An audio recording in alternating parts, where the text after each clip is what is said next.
Hello and welcome back to my channel. हम लोग paradise lost पढ़ रहे हैं। पैराडाइज लोस्ट की बुक 11 तक हम कर चुके हैं और आज पैराडाइज लोस्ट की लास्ट बुक 12 की समरी हम पढ़ेंगे। पैराडाइज लोस्ट आज ख़त्म हो जाएगी, 12th बुक इसकी ख़त्म हो जाएगी। अब एक वीडियो पैराडाइज लोस्ट की जो है एमसीक्यूज़ पर मैं बनाऊंगी, एक ग्रांड वीडियो मैं बनाऊंगी जिसमें लगभग जो है 100 से अबोव क्वेश्चन होंगे। तो चलिए फिर आज का सेशन स्टार्ट करते हैं। बुक 11 में हमने देखा था जो माइकल है वो एडम को कुछ विजन्स दिखा रहे हैं। तो बुक 12 में भी जो है माइकल कंटिन्यू करते हैं अपनी स्टोरी को फ्यूचर के बारे में। बुक 11 में जब ख़त्म हुई थी तो हमने देखा था कि फ्लड आई थी जिसने अर्थ को बिल्कुल क्लींस कर दिया था, सब जो है वो सब कुछ ख़त्म कर दिया था। केवल एक नोहा जो एक वर्चुअस मैन था, नोहा जो वो बचे थे और उनकी फैमिली और कुछ एनिमल्स जो उन्होंने अर्थ से अपनी बोट पर बिठाए थे। तो अब जो उसके आगे की स्टोरी माइकल बताते हैं कि जब फ्लड आएगी तो उसके कुछ टाइम बाद जो है ह्यूमन काइंड में शांति रहेगी, यानी कि इस वर्ल्ड में जो है शांति बनी रहेगी। अब जो है ह्यूमंस मोर ओबिडेंटली जो है गॉड के मोर ओबिडेंटली हो जाएंगे, यानी कि जितने फ्लड से पहले जो ह्यूमंस थे वो गॉड को ओबे नहीं करते थे, लेकिन अब जो है जितने भी ह्यूमंस होंगे वो ओबिडेंटली हो जाएंगे, वो गॉड को ओबे करेंगे, वो सेक्रीफाइसेस करेंगे, सेक्रीफाइस को ऑफर करेंगे, यानी कि गॉड को वो बलि देंगे और अपने मतलब फ्लॉक से, अपनी फील्ड से। इसके बाद जो है सेवरल जनरेशन लेटर, यानी कि बहुत से जो जनरेशन ऐसे ही आएगी, कुछ पीस बनी रहेगी, लेकिन फिर एक लीडर आएगा जिसमें बहुत ही प्राउड होगा और जिसकी जो एम्बिशंस होगी वो अनगॉडली होंगी, यानी कि वो गॉड को नहीं मानेगा। उस गाय का नाम होगा निम्रोड। ये एक टायरेंट होगा जो कि फोर्स करेगा लोगों को कि वो उसके अंदर रहे, यानी कि वो उनके ऊपर राज्य करेगा, वो उनको अपने अंडर रूल रखेगा। फिर उसके बाद वो एक टावर का निर्माण करेगा जिसका नाम होगा बेबल वो एक टावर बनाएगा ताकि वो हेवन तक पहुंच सके।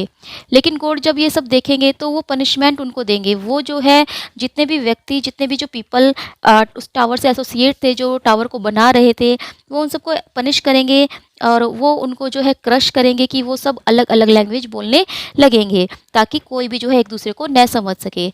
तो वो एज ए पनिशमेंट उनको ये क्रश करते हैं।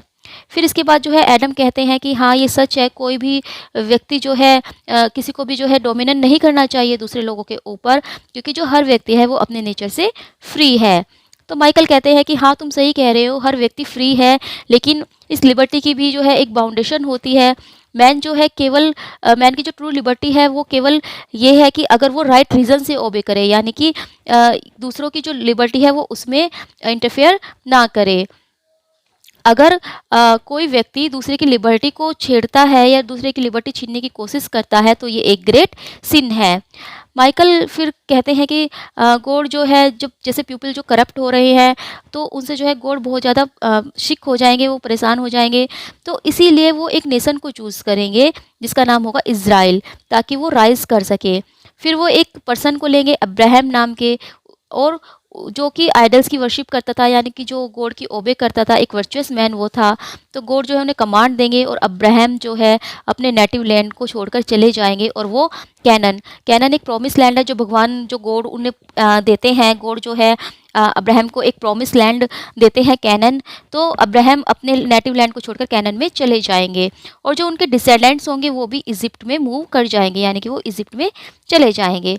फिर कुछ जनरेशन बाद, यानी कि लेटर जनरेशन जो आएगी, तो जो पैरो फिर जो है फेरो जो है वो वरीड हो जाएंगे उनके जो ग्रोइंग नंबर्स हैं उन्हें देखते हुए, यानी कि जो इजिप्ट में डिसेंडेंट्स आए थे अब्राहम के, तो वो देखेंगे कि इनकी जो जनरेशन है वो बढ़ती जा रही है। तो फेरो जो है एक फेरो भी एक ह्यूमन रेस है, तो वो चिंतित हो जाएगी और वो उनको एंस्लेव कर लेगी। फिर दो ब्रदर्स होंगे, मोसेस और एरोन। वो जो है इजिप्ट जो है उनको इजिप्ट से बाहर लेकर जाएंगे प्रॉमिस लैंड पर, प्रॉमिस लैंड जो कि कैनन है, उन लोगों को जिनको कि फ़ारो ने एंस्लेव किया था, यानी कि जो इजराइलिस्ट थे इजिप्ट में मूव कर गए थे, जो उनको फ़ारो ने अपना दास बना लिया था। तो जो दो ब्रदर्स होंगे मोसेस और एरोन, वे उनको वहाँ से मुक्त कराएंगे और वो उनको वापस प्रॉमिस लैंड लेकर जाएंगे। क्योंकि क्या होता है कि फ़ारो में जो है प्लेग आ जाता है और फिर जब मोसेस जो है उनको लेकर जाते हैं इज़राइलिस्ट को, तो उन्हें रेड सी से गुजरना होता है, तो गॉड जो है उन्हें रेड सी से गुजरने देते हैं। और जब वो इज़राइलिस्ट रेड सी से चले जाते हैं तो गॉड उसका रास्ता बंद कर देते हैं, क्योंकि जो फ़ारो की आर्मी उनके पीछे पीछे आ रही थी उनको फिर रास्ता नहीं। गॉड जो है उनको जो है लॉ देते हैं, जिसमें 10 कमेंड्स जो है शामिल होते हैं। तो जो यानी कि जो इज़राइलिस्ट प्रोमिस लैंड में आए थे उनको कुछ लॉ गॉड देते हैं।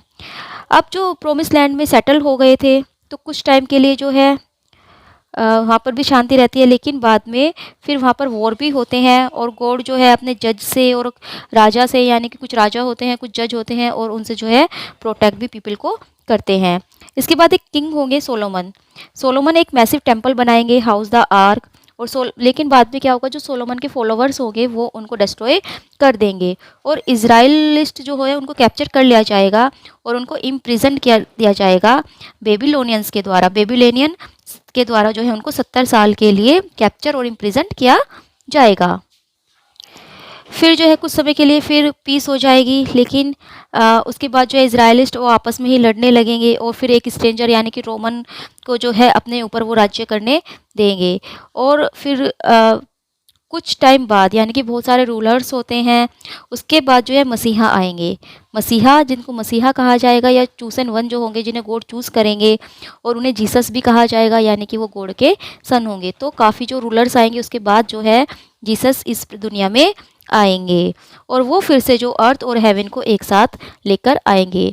लेकिन उनका विरोध भी होगा, बहुत से लोग जो हैं उनको नहीं मानेंगे, उनको जो है उनके अगेंस्ट होंगे, तो इसीलिए जीसस को बहुत सफ़र भी करना पड़ेगा, और बहुत से लोग उनको हेट करेंगे और उनको डिस्ट्रस्ट करेंगे, बिट्रे करेंगे, और उनको डेथ की पनिशमेंट भी मिलेगी। यानी कि जीसस को जो है डेथ की पनिशमेंट मिल जाती है, उनको हैंग कर दिया जाता है, लेकिन वो अपने ग्रेव से फिर उठेंगे, और वो उठकर सिन और डेथ दोनों को वो डिफीट करेंगे। हेड के जो शैतान का हेड है उसको वो ब्रूस्ट करेंगे, और जो जीसस है फिर वो कुछ टाइम के लिए अर्थ पर हैंग आउट करेंगे अपने डिसिपल्स के साथ, अपने शिष्यों के साथ, और फिर वो वापस हेवन में चले जाएंगे। फिर वो कभी दोबारा वापस आएंगे फ्यूचर में, और फिर वो जज करेंगे लिविंग एंड द डेड की, यानी कि जो जीवित लोग हैं, जो मृत लोग हैं, उनको उनको वो जज करेंगे कि कौन अच्छे थे, कौन जो है बुरे थे, और उसके हिसाब से जो है वो उनको उनको हेवन और हेल में भेज देंगे। एडम ये सब सुनकर बहुत खुश होता है, और वो कहते हैं कि चलो हमने मिस्टेक की है, हमने गलती की है, लेकिन हमारी गलती से कुछ अच्छा भी होगा। तो माइकल कहते हैं कि जो गॉड के लोग हैं, जो उनकी हिस्ट्री जो है वो थोड़ी सी कॉम्प्लिकेटेड होगी। बैड पीपल जो होंगे, जो बुरे लोग होंगे, वो भी प्रिटेंड करेंगे कि वो अच्छे हैं, और इसीलिए जो है बहुत से प्रोसिक्यूशंस भी होगा जब तक कि जीसस वापस नहीं आते। तो एडम कहते हैं कि अब मैं सब कुछ समझ गया हूँ, और मैं ये भी जान गया हूँ कि केवल जो है भगवान की ओबे करना, गॉड की ओबे करना ही सबसे अच्छी चीज़ है।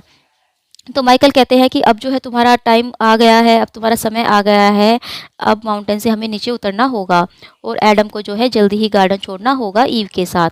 फिर माइकल एडम को कहते हैं कि जाओ और ईव को जगा लो। एडम देखते हैं कि ईव तो पहले से ही जागी हुई है, और ईव कहती है कि मैं जानती हूँ कि हमारी मिस्टेक से कुछ अच्छा होगा। यानी कि जो विज़न जो है एडम को वो दिखा रहे थे, तो ईव भी सोते हुए विजन्स देख रही थी। फिर एंजल जो है एडम और ईव को गार्डन से बाहर ले जाते हैं, ताकि वो और उनको जो है नीचे प्लेन में उतार देते हैं, जो मैदान है उसमें वो नीचे उतार देते हैं। एडम और ईव हाथों में हाथ डाले जो है जाते हैं, वे पैराडाइज़ की तरफ देखते हैं, मतलब वो एक बार पैराडाइज़ की तरफ देखते हैं, और वो देखते हैं कि एक स्वॉर्ड जो है वो कवरिंग कर रही है ईस्टर्न साइड को, यानी कि ईस्टर्न साइड को जो है बंद किया जा रहा है। वे दोनों आंसू बहाते हैं, लेकिन फिर अपने आंसू को वो पूछते हैं, और फिर वो एक दूसरे के हाथों में हाथ डालकर धीरे धीरे चले जाते हैं। यहाँ पर बुक 12 फिनिश होती है, और पैराडाइज लोस्ट भी यहाँ पर फिनिश हो जाती है।